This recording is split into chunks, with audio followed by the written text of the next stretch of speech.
عندي البنات 3 البيضات، واحد الفانيلا. كما كتعرفوا هاد الحليوه اللي غنوجد معكم ساهله، اللي هي محبوبه الجماهير ولا ملكه الحلويات المغربيه. ما كايناش شي طبله ديال يعني مغربيه ما كتخلاش من هاد الحلوه من نهار العيد. المهم كما شفتوا ضفت هنا الكاس ديال بلاتي الكاميرا تحركت ليا. ضفت البنات واحد الكاس ديال سنيده، 3 البيضات صغار المهم كبار، عندكم الكبار ديروا غير جوج. واحد 100 غرام ديال سنيده كنضرب مزيان مع الكاميرا. وغادي نضيف نفس المقدار ديال السنيده، غير واحد الصباع كنحيدوه من الزيت، يعني كاس لارو بشي شويه، يعني ما عامرش الكاس. صافي كندير الزيت النباتيه، يعني مقاديرها خفافه البنات.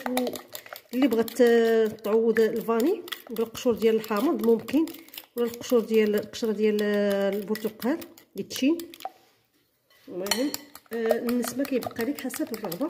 اللي كنضيفوا حتى المنكهات البنات الصناعيه ديال الليمون ولا ديال البرتقال، المهم كيبقى لكم حسب الرغبه. المهم هذه الكميه ما شاء الله راه كتعطي كميه وفيره. غنضيف دابا الدقيق خاص بالحلويات، غنضيف بلاتي كتشوفوا معايا واحد الكاس، ها جوج تقريبا غتاخذ ليا 5 الكيسان حتى الأونص، 3 4 هذا 5 غادي نحطو حدايا. وغندير واحد الخماره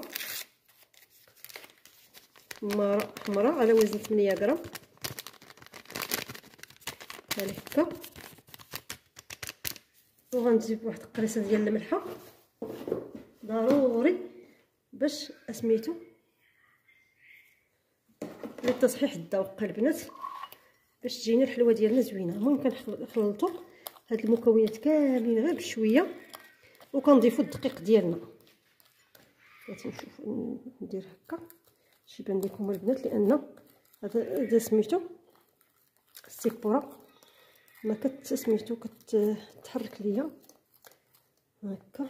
دابا راه كنصور بواحد اليد البنات وكنحرك بلاتي ندير هذا اليمين. بسم الله تحرك. المهم كنخلط حتى كنحس بها ثقيله. بلاتي نشوف غندخل البنات كامل هذا الدقيق ونرجع لكم ان شاء الله. غنضيف هذا الكاس الخامس وغندخل هذا الدقيق دابا غير بيديا.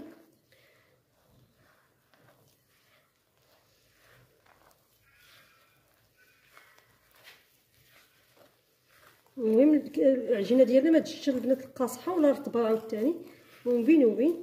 المهم الا قصحتوها كتجي خايبه.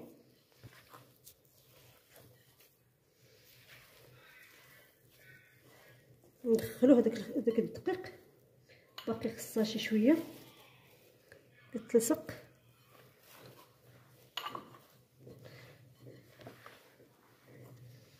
المهم غير نجمعها البنات ونرجع لكم. تقريبا هزات لي 6 كيما شفتوا البنات صافي راه جمعتها. المهم العجينه ديالنا كتكون رطبه ما كتجيش قاصحه. صافي كنعمل فيها الكويرات كما كتشوفوا معايا، يعني كنحطهم في اللاطه ملي مدهونه. المهم الا ما عندكمش داك الورق ديال الفران كندير شويه ديال الزيت باش ما تلصق لينا الحلوه ديالنا. صافي الكميه ديالي درتها في اللاطه، وعندي واحد الكميه اخرى هذا غادي ندير فيها الكويرات شويه كبارين على الاولين كي بحال هكا. صافي دابا راه شعلت الفران على درجه الحراره 200. ملي كندخلوا الحلوه ديالنا كنقصوا ليها من التحت، كنخليها حتى تطيب، عاد كنشعل ليها من الفوق باش تحمر لينا، غير تولي اللون ديالها كما كتشوفوا هنا في البنات. ملي خرجتها ذهبيه، يعني ما كنخليوهاش تتحمر بزاف.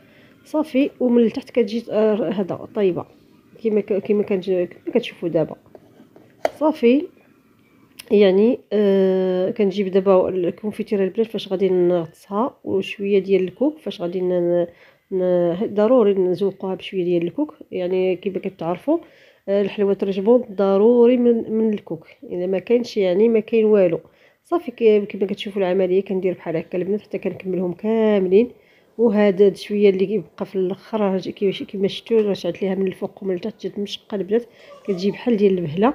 وصافي درت هنا يعني جوج شكال بعجينه وحده. يا سلام. المهم الا عجبتكم البنات الوصفه ان شاء الله جربوها وردوا عليا في التعليق ديالكم كيفاش جاتكم. يعني هاد كتجي زوينه كتجي لذيذه في نفس الوقت. يلاه خواتاتي الا عجبكم الفيديو ما تنساونيش بواحد لي الفيديو، تعليق، واحد البارطاج للقناه فضلا وليس امرا. يلاه يلا بسلام عليكم حتى الفيديو اخر ان شاء الله، وصفه جديده ان شاء الله.